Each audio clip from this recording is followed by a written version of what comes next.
What's up, YouTube? Mike here from TechnoGI, and it's been about a week since I made a video. Been pretty busy with my real job and just life in general. But today I wanted to do another episode of Around the Web. This is actually my 14th episode of this, or video I've done this. Anyways, it's been a while, but there's been a ton of stories out there. But I just kind of picked four that kind of jumped out at me, and a lot of these I kind of want to know your guys' thoughts. So let's get started. The first one is self-driving cars. We all know this has kind of been all over the internet. Of course, Google has been developing a self-driving car. Tesla, actually, it is a self-driving car if you get the Tesla S. Of course, with the laws, you still have to be present. You have to be behind the wheel, but the car will drive itself. So they're already out there. And then finally, rumors are that Apple is actually developing a self-driving car. But personally, I'm curious what you guys' thoughts are. Would I trust a self-driving car?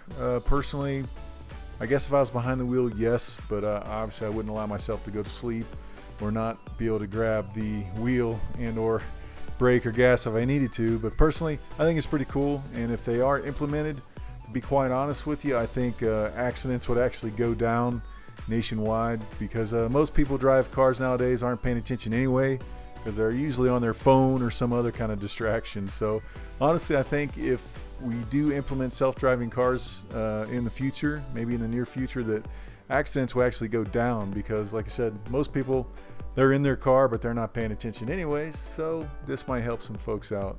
The only downfall is I'm sure there'll be people that will use their car as a designated driver. So obviously I think it's going to happen. It's just human nature. Humans are stupid, so I could foresee that being one illegal application for your car, is use it as your designated driver. So anyway, curious what you guys' thoughts are. Would you guys actually trust a self-driving car? Would you buy one if they were affordable? Personally, I would. I'd love to buy the Tesla, but it's way out of my price range, unless I get about 1 million more subscribers and then some. So anyways, just curious what you guys' thoughts on that are. I think it's pretty sweet technology, and I would do it, but that's just me. So anyway, my next thing that jumped out at me is just Windows 10. Windows 10 is actually said to be installed on more than 50 million devices now. So that's pretty impressive. It's really only been out for about 2 weeks now. Of course, this is not confirmed by Windows, but a report, and this was by Windows Beta, says that sources claim that Windows 10 installs now number more than 50 million. And that's roughly 2 weeks after the launch. So that is pretty darn impressive. And of course, this comes a week after it was reported that total installs had reached 27 million. So within the first week, there was 27 million installs. And of course, the only official word from Microsoft was within the first 24 hours that Windows 10 had launched it pegged out at 14 million. So I'm just curious, are you one of those 50 million folks that installed it? Me, I am. I installed it day one. I've been using it for about 2 weeks. Done a couple reviews on it. One positive, a few negative, but so far I'm really enjoying the operating system. But I'm curious, how many of you guys have not installed it if you're a Windows person?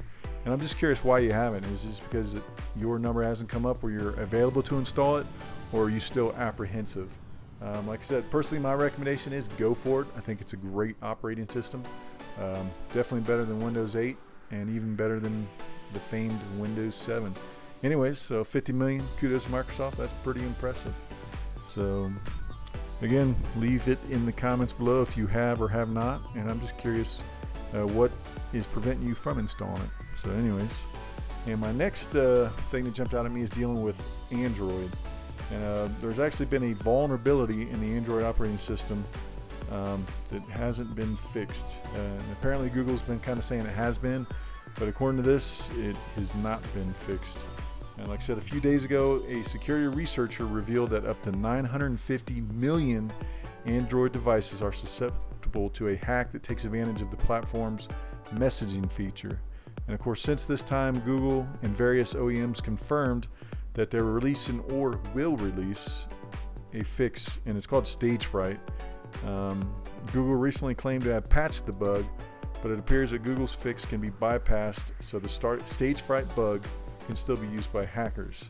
So according to the BBC, whatever that's worth, Security company Exodus Intelligence says the update Google released could give people a false sense of security. So essentially, the vulnerability is there. Google said that, hey, it's patched, it's fixed, and basically, I guess it's not. So just something to think about if you are an Android user. And of course, like I said, this deals with the messaging app. But hopefully a real patch will come where Google will fix this.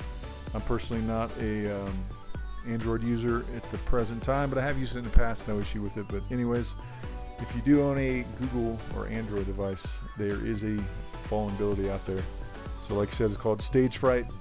Google it. You'll be able to learn a little more about it. So anyways, this brings me to my final one, and this is about Samsung. Of course, we saw that the S6 Edge Plus was officially unveiled, and the Galaxy Note 5. And there's kind of I guess it's a cool accessory depending on what you are, but Samsung released a QWERTY keyboard case for the Galaxy Note 5. So basically, if you're a BlackBerry fan and you missed that hard QWERTY keyboard, now you can get it with the Galaxy Note 5. And it's a little keyboard case that just clips on. I'll throw a picture up. And the cool thing about it, I guess, is it doesn't require a battery. It essentially has got like a thin film on the backside, so it kind of tricks the phone thinking it's your finger. So it's still using the capacitive touch, essentially, but it is a hard key.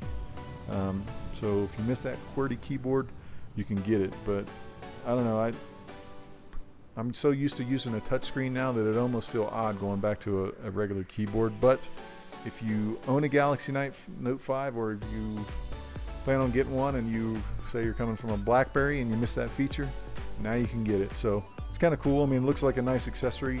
There's no word on the price of it yet, but it's there, it's available, so feel free to check it out. Anyways, that was kind of a quick rumor roundup, or around the web. I haven't done one for a while, haven't done a video for a while, so I'm still here, still alive, still kicking. So feel free, if you have not done so, to subscribe, and if you enjoyed this video, give it a thumbs up, and if you didn't, give it a thumbs down. Anyways, as always, thanks for watching. Later.